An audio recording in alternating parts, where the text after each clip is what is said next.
Good morning and Happy New Year. It is the 1st of January 2025 and I cannot believe it. I think I say that on the 1st of January every year, but it still feels that way. I don't know where time is going. But anyway, here's to an excellent year this year. I thought I would start it off by going through some book mail. I made an order from Booktopia maybe 6 to 8 weeks ago, and things have slowly been trickling into my mailbox, and so I thought today I would open some packages online with you, whoever is out there. We went to the beach this morning already. We had a really nice walk. It's sort of overcast on and off and really still, which is strange for the west coast of Australia at this time of year. It was a really lovely walk, and now I'm covered in sand. And the dog is outside just sitting on the grass. I think she is still covered in sand also, but that's what summer is for, being covered in sand. Anyway, without further ado, let's open some boxes, shall we? I remember vaguely what I ordered, but I don't remember what order things came in, so some of these might be a surprise. I did peel the labels off so I don't dox myself unintentionally. No, there is no simple way to get into this, is there? I started filming this video and then noticed it seemed really dark, so that was sort of cheating. But in this parcel is The Girl Who Fell Beneath the Sea by Axie Oh. And I've been looking for this book for so long that I can't even remember where I initially heard about it or found out about it. I've been looking in actual hard copy bookstores all over the place and never seen it, so I finally succumbed and ordered it online.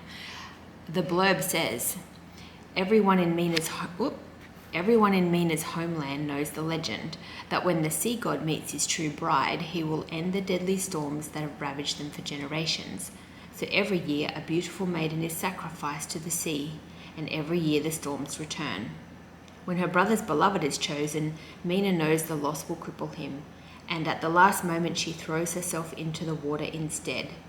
Swept away to the magical spirit realm, she comes face to face with the sea god, trapped in an enchanted sleep. The only way to save her people is to help him. Sounds awesome. So yes, I'm very excited to have a read of this finally. Axie Oh is a first-generation Korean American. She's born in New York City and raised in New Jersey. So this is, I believe, this was written in English. It's not a book in translation. She's Korean American and writing in English. I'm very excited to read this. Also, the cover art is just beautiful. I think I'm a bit of a sucker for beautiful cover art. So very excited to get into this one for sure. Next package. Cut the tape on this one before to make it easier to get into. This is a hard copy book. Didn't realise this was hard copy. It is The People's Republic of Amnesia by Louisa Lim. It's a few years old now, I think. Louisa Lim currently lives in Australia, but she's a journalist and author, and she grew up in Hong Kong. So she writes a lot of non-fiction about Hong Kong. She hosts a podcast as well. I think it's called the Little Red Podcast. I read a different book of Louisa Lim's a couple of years ago about Hong Kong called Indelible City. It was excellent. It had some historical information about Hong Kong and then spoke a lot about what's happened since the Chinese hand back and different forms of resistance.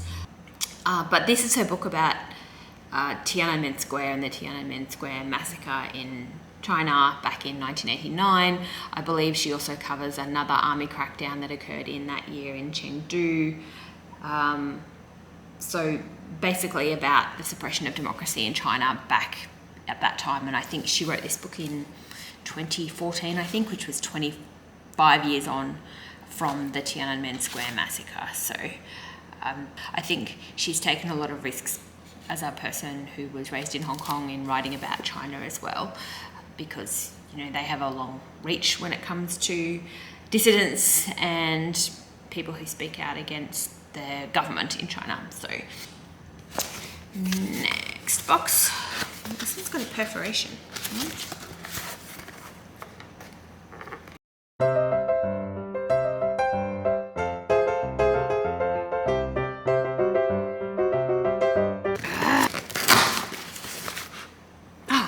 Okay.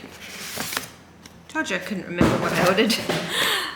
Trick is to Keep Breathing by Janice Galloway.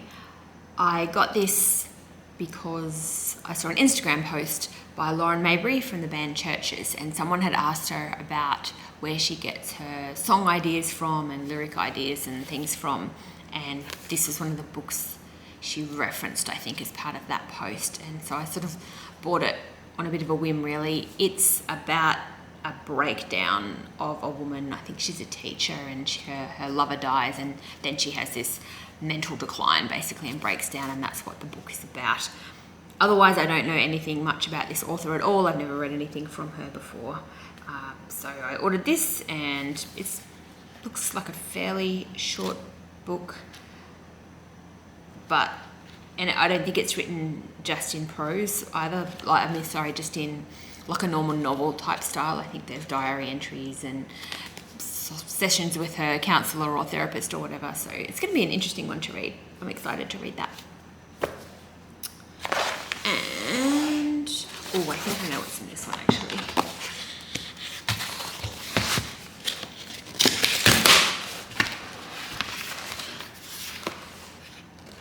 It turns out there's two things in this one.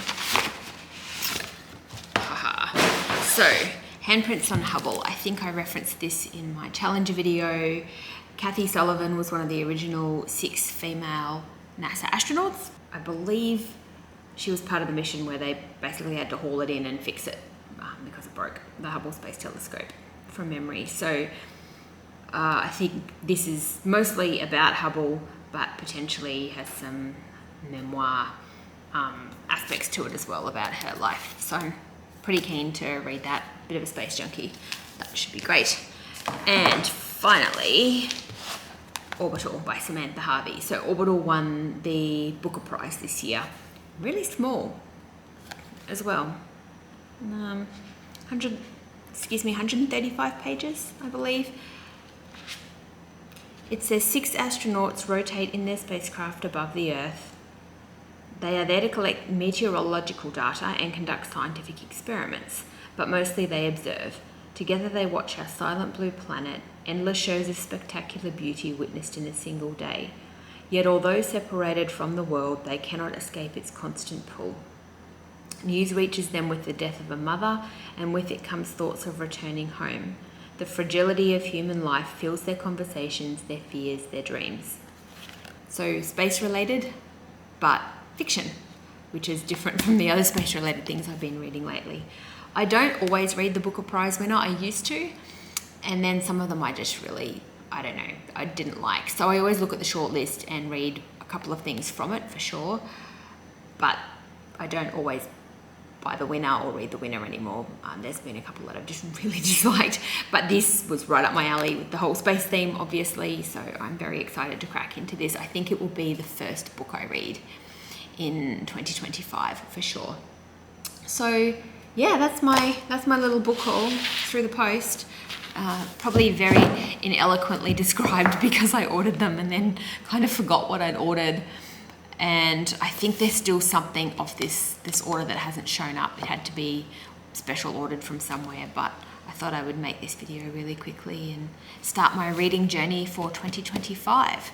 So whatever you're doing for your New Year's Day, I hope it's enjoyable. I hope you get to relax a little bit, recover from your hangover if you overdid it last night, and hopefully I'll see you again in another video all about books. Catch you later.